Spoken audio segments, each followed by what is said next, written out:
Muy bien, pues muy buenas tardes. Estas cosas no pasaban en la antigua Roma. Eran peores.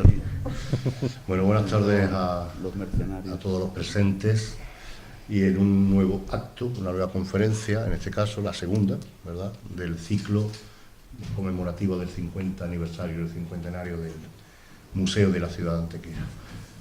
Saludar al teniente alcalde, delegada de Patrimonio Histórico y responsable del Museo Municipal, miembro de la corporación, queridos antequeranos todos, todas las personas y amigos de este museo, por supuesto, a su director y, cómo no, a don Pedro Rodríguez Oliva, que tenemos el placer, el honor y la satisfacción de volver a acogerlo en su casa. Porque aunque este buen hombre naciera en Algeciras, un algecireño de renombre, como su propia tierra le ha reconocido en multitud de ocasiones, su malagueñismo y su antequeranismo y el amor a las cosas de Antequera, pues es de una prueba indudable, ¿no?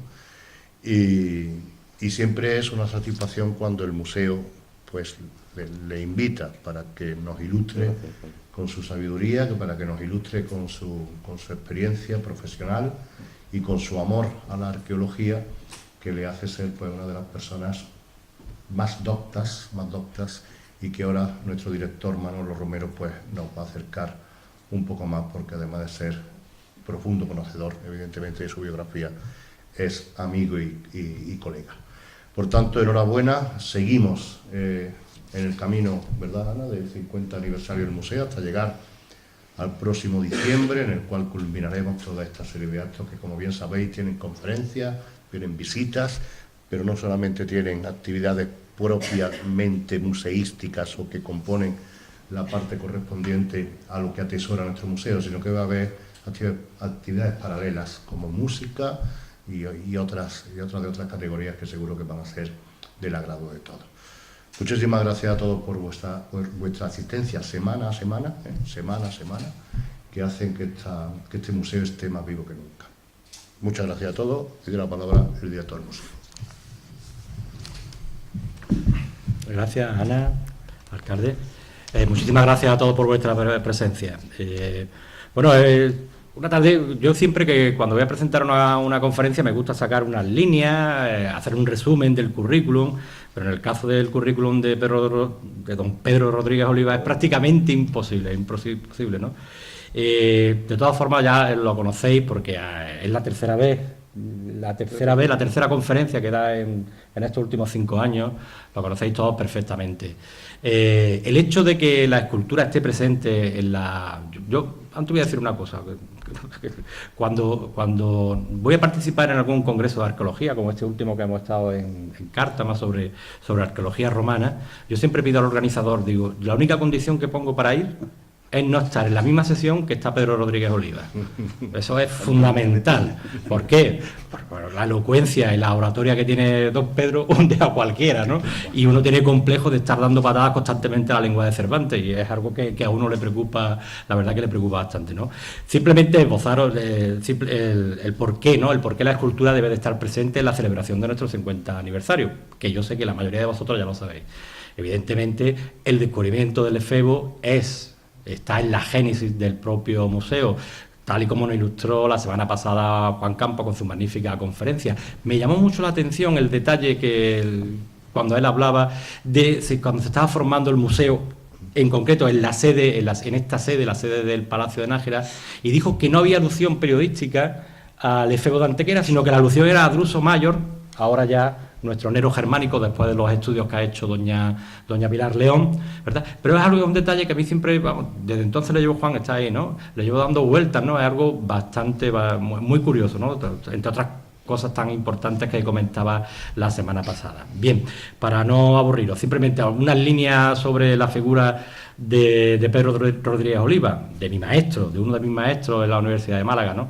Bueno, Pedro, como ha dicho Manolo, es de Algeciras, estudió el bachiller en Algeciras, pero su relación más importante, o su formación más importante, la realiza ya en Valladolid, en la Universidad de Valladolid, donde fue alumno de nuestro querido Alberto Balil, que a su vez, y él siempre se encarga de reforzarlo en las clases, que a su vez era discípulo del conde Ranuccio Bianchi Bandinelli, que últimamente ha estado muy de moda por unas noticias que han salido ahí en la prensa, en las redes sociales, sobre que era la persona que posiblemente pudo acabar con la Segunda Guerra Mundial atentando contra la vida de Hitler y de Mussolini, ¿no? O sea, que estuvo en sus manos, ¿no? Y bueno, pues siempre cuando se presentaba a los alumnos, siempre hacía esa relación de Ranuccio, Conte, Bianchi Bandinelli, Alberto Valí, don Pedro Rodríguez Oliva. Yo no sabía que el otro iba a matar a Hitler. Efectivamente, ¿no? Bueno, entre otras cosas, desde el año 73 profesor de la Universidad de Málaga, entonces el colegio universitario dependiente de la Universidad de Granada en aquellos años. Ha sido vicerrector de Málaga, por dar algunas pinceladas. Yo creo que en su labor investigadora sí destaca por muchísimas razones como arqueólogo, pero yo creo que sus publicaciones sobre los programas decorativos de las villas de la Bética han sido fundamentales. Estamos esperando esa publicación de las villas de la Bética, donde él dirige el capítulo concreto sobre los repertorios escultóricos de estas villas, por supuesto, los que se encuentran en las villas de Anticarias, en Gilia Barba, en Escania, Aratispi, etcétera, etcétera. Dentro de sus excavaciones arqueológicas, pues de destacar las que realizó en Cártama, en la Cártima romana, en el Faro de Torrós, por supuesto, y lo que nos tocaba más de cerca, que es la ciudad romana de Sengilia Barba, en los años finales de los años 80, principios de los años 90. Es miembro de varias academias, asociaciones, dirige varias publicaciones, simplemente, pues, voy a citar algunas, miembro correspondiente del Instituto Arqueológico Alemán, académico correspondiente de la Real Academia de las Bonnes Lettres de Barcelona, así como académico numerario de la Real Academia de las Bellas Artes de San Telmo, en Málaga.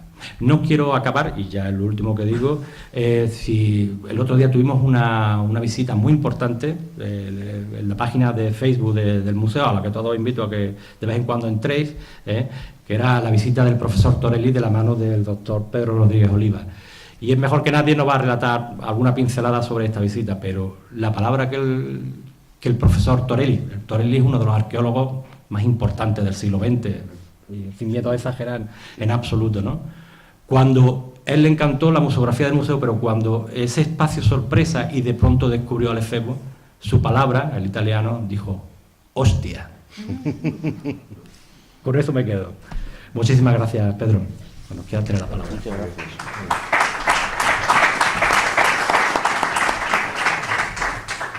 gracias.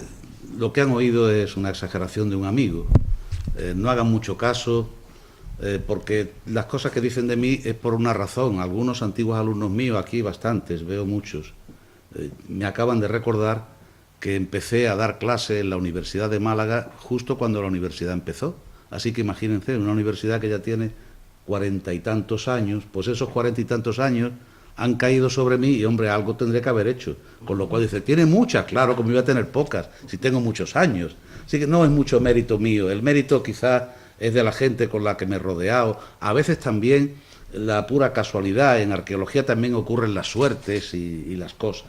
Es verdad, yo procedo de una escuela en la que he aprendido muchas cosas importantes y de muchos de esos maestros he aprendido muchos aspectos humanos que me han servido, no ya los científicos, para andar por la vida.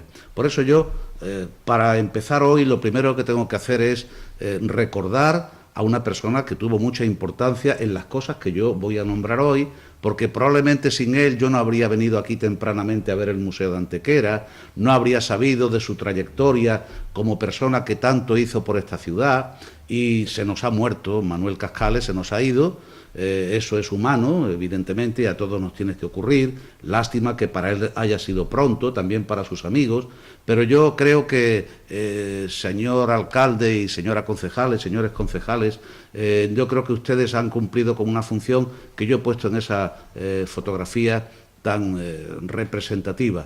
Don Manuel Cascales se jubiló, dejó el museo en unas manos espectaculares, las de mi gran amigo Manolo Romero.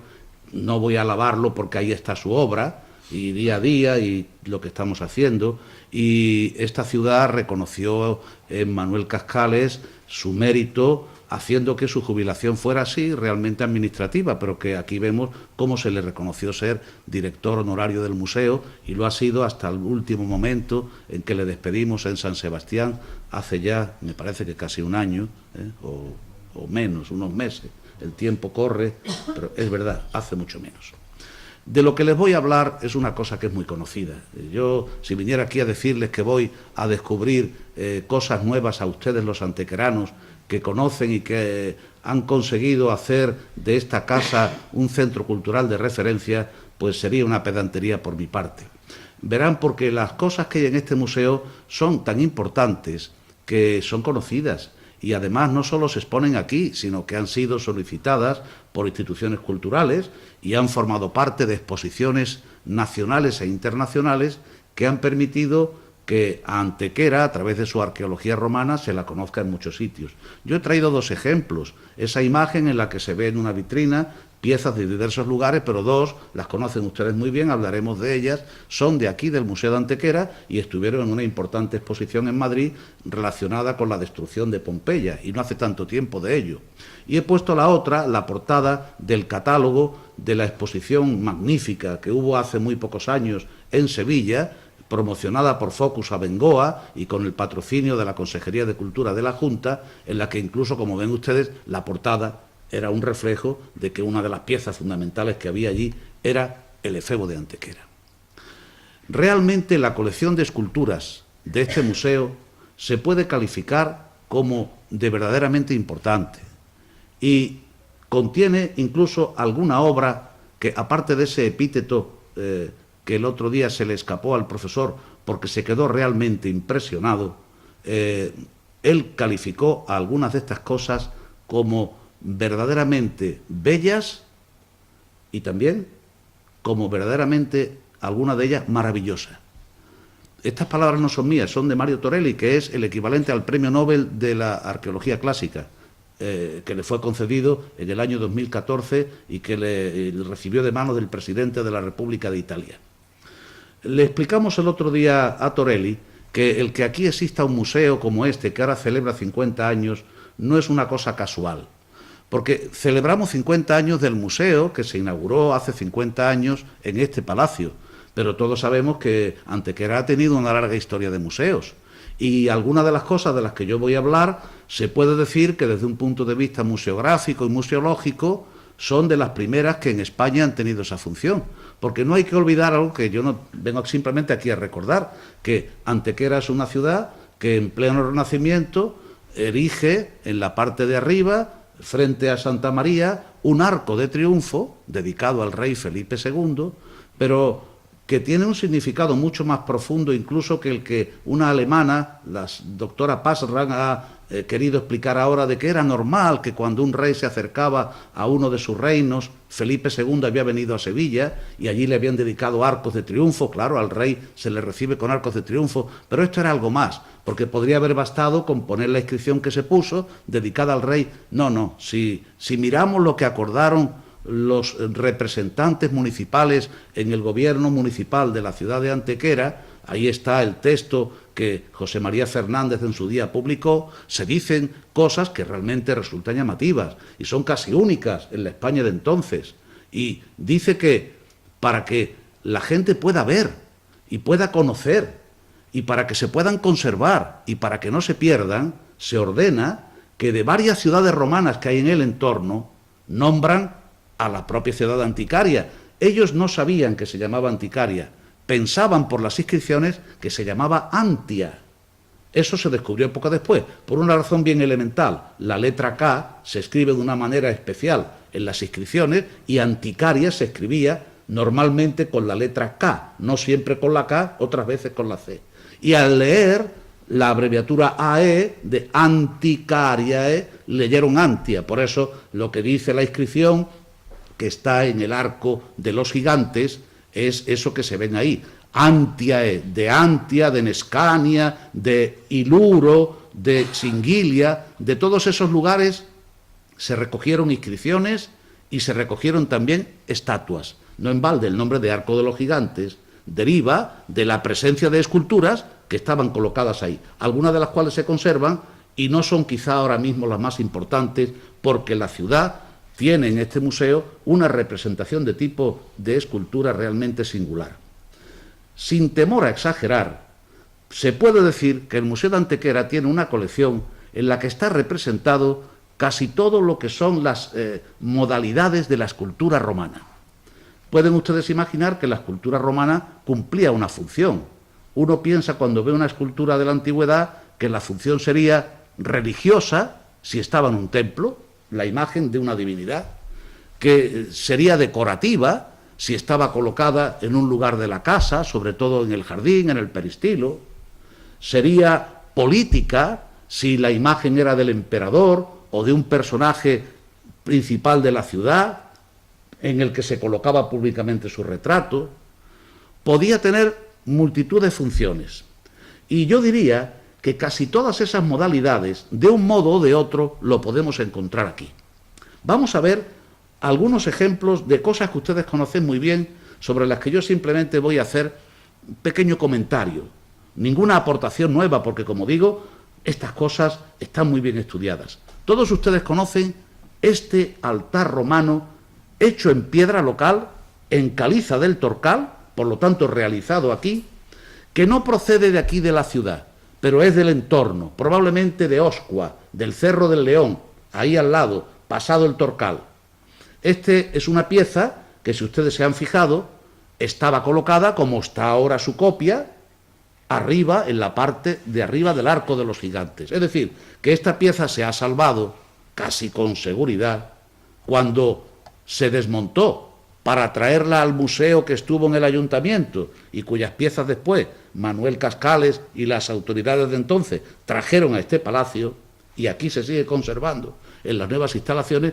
Digo que este altar es significativo de esa escultura que tiene un sentido político, una escultura que debía estar en un lugar público. ¿Qué es lo que representa este altar? Esta pieza es una pieza de categoría excepcional. Representa la escena de un sacrificio romano. Los romanos, cualquier acto político que realizaban, lo hacían utilizando un sentido religioso, según lo que eran las fórmulas del paganismo, y lo que ustedes ven ahí, si se fijan, por un lado ven a unos señores que llevan un animal, parte de la derecha, un señor que se ha cubierto la cabeza con su toga, porque cuando uno está ante los dioses, los romanos se cubren la cabeza. El sacerdote tiene que actuar capite velato, que diríamos en latín, con la cabeza tapada como señal de respeto a las divinidades. Y hay unos personajes que le ayudan a lo que se va a producir, que es un sacrificio. ¿Sacrificio para conmemorar qué? Ahí viene la pregunta. Lo que conmemora ese sacrificio está bien explicado en la cara que no vemos. De las tres caras, la principal es la que están viendo en el centro. El sacerdote acompañado de sus acólitos, que están realizando un sacrificio, y además se está tocando música. Uno de ellos toca una flauta de una doble caña, lo que llamamos el aulós. La música forma parte de la liturgia de la religión romana. A la izquierda viene una procesión de unos personajes que traen ofrendas, vean el vaso que lleva en la mano, para acercarla al sitio donde se está realizando el sacrificio. Y a la derecha se representa esquemáticamente lo que es el sacrificio. Es increíble para un ojo avezado al mundo occidental, que es el mundo que nos enseñaron los griegos a ver, con una lógica que tiene que ver con el pensamiento que llamamos el pensamiento de Occidente, esa escena que se representa ahí. Porque si yo les digo que es un toro, ustedes pensarán que yo estoy diciendo algo que es bastante discutible. Es un toro. Es un toro, pero en tamaño muy reducido. Porque en Roma, a diferencia del mundo griego, hay versiones artísticas que llamamos plebeyas, para distinguirlas de aquellas otras que son las bellas formas del arte griego, que son más propiamente romanas. Una manera de representar el sacrificio es la desproporción intencional. Lo que interesa sobre todo es el acto del sacrificio, pero sobre todo el ritual que se está celebrando en el centro. Hay que decir que se está matando al mayor de los tres animales que se sacrifican, porque detrás de él vienen dos, el toro, después viene una oveja y después viene un cerdo, lo que llamamos la taurilia, por los tres animales que se sacrifican. ¿Pero por qué es tan pequeño? Pues probablemente porque como no cabe, pues no hay ningún problema. Lo hacemos así de pequeño porque todo el mundo sabe lo que es el sacrificio de este toro. Y por lo tanto rompemos el esquema de la naturaleza. Esto es una cosa importante que está en este museo, porque si alguien quiere hacer una publicación sobre las manifestaciones del arte plebeyo romano en Hispania, tiene que empezar por esta pieza, explicando mejor que yo lo he hecho qué es esto de ese sentido plenamente romano de lo que es el espacio y de lo que es la intención. Pero, ¿por qué se hace un sacrificio? Y aquí viene una explicación que es todo lo contrario de lo que acabo de decir de la parte de atrás, porque aquí las proporciones son perfectas. Si me apuran un poquito, el personaje que está sentado en el centro es algo mayor, está destacado sobre los demás. Se trata de un personaje que está sentado en un trono, que lleva el torso desnudo y al que por detrás una Victoria, observen que es una mujer que tiene alas, una Victoria, llamada en griego Nike, lleva en sus manos una corona de laurel, la está colocando sobre su cabeza, pero esa Victoria, fíjense sobre qué se apoya, sobre el mundo, el orbis. Esto, un torito muy pequeño y menudo mensaje político, porque aquí se acerca una mujer que le está entregando algo. Sin duda es una planta, son 3 hojas, y eso, si ustedes me apuran, yo no quisiera ser exagerado, pero podría ser olivo. Y si eso fuera olivo, esa mujer es la Andalucía de la época, la alegoría de la Bética, que está rindiendo tributo al emperador que ha conseguido cambiar la política de todos los tiempos de Roma hasta entonces. Sería Augusto, que está representado casi como un ser divino, como se representaba a Júpiter, sentado sobre un trono, un escabel en sus pies, los pies desnudos y más elevados del suelo que el resto de los mortales, porque para eso es el dios que domina las alturas. Que esta pieza es de una importancia muy grande, no ya por lo que representa, esto podría llamarse culto imperial, algo que después de la muerte de Augusto se impuso, y los emperadores, si se portaban bien, si habían sido buenos gobernantes, se les hacía la consecratio, se convertían en dioses y se les adoraba. Si se portaban mal, naturalmente se le hacía como a Nerón, o como Domiciano, o como a Vitelio, que lo arrastraron por toda Roma porque había sido un mal gobernante. ¿Cómo iban a esos personajes a divinizarlos? Se les hacía la damnatio memoriae, se borraba su nombre de todas las inscripciones y además se rompían todas sus estatuas. No hace mucho tiempo, en Malibú, en un museo privado de la familia poderosísima de los Getty, esos grandes millonarios, se expuso este relieve. Este relieve causó verdadera estupefacción en el mundo científico y mucho más en nosotros los españoles, porque esta pieza había sido española, había pertenecido a una colección particular sevillana, pero de un modo absolutamente legal, con las autorizaciones pertinentes del Ministerio de Cultura. Se trataba de una pieza que reunía las condiciones de legalidad de una familia que la tenía y que demostraba tener, se le permitió sacarla y se vendió en Nueva York. Hoy parece que está en una colección belga. Yo la he traído aquí porque quiero que ustedes se den cuenta, quizá por la comparación de las imágenes, de que la escena que acabamos de ver de una mujer coronando al emperador y otro personaje que le entrega una cosa al emperador, en cierto modo está aquí. Aquí se ve un personaje sentado como si fuera un dios. Lleva, a diferencia del de la pieza de Antequera, una cornucopia. Ya saben ustedes que una cornucopia es el cuerno de la abundancia, un símbolo de la grandeza, de la fertilidad. Salen frutos de ahí, lo que se puede ofrecer como producto de las cosas buenas, lo mejor que se puede ofrecer. A un ser benéfico se le coloca una cornucopia. Y hay un hombre que se acerca y una mujer que está haciendo en medio el gesto de unir las manos de los dos. Sabemos quién es este de aquí, porque si no lo reconocemos por su retrato, que se reconoce muy bien, arriba tenemos el nombre Tiberius. Tiberius es el sucesor de Augusto, es el hijo de su mujer, que cuando el año 14 después de Cristo este señor murió, le sucedió en el gobierno. Fue él precisamente el que ordenó al Senado que declarara la consecratio de su no padre, padrastro y su antecesor en el trono. Es decir que en la época que se refleja aquí se debió hacer este altar del Museo de Antequera. ¿Qué es lo que representa?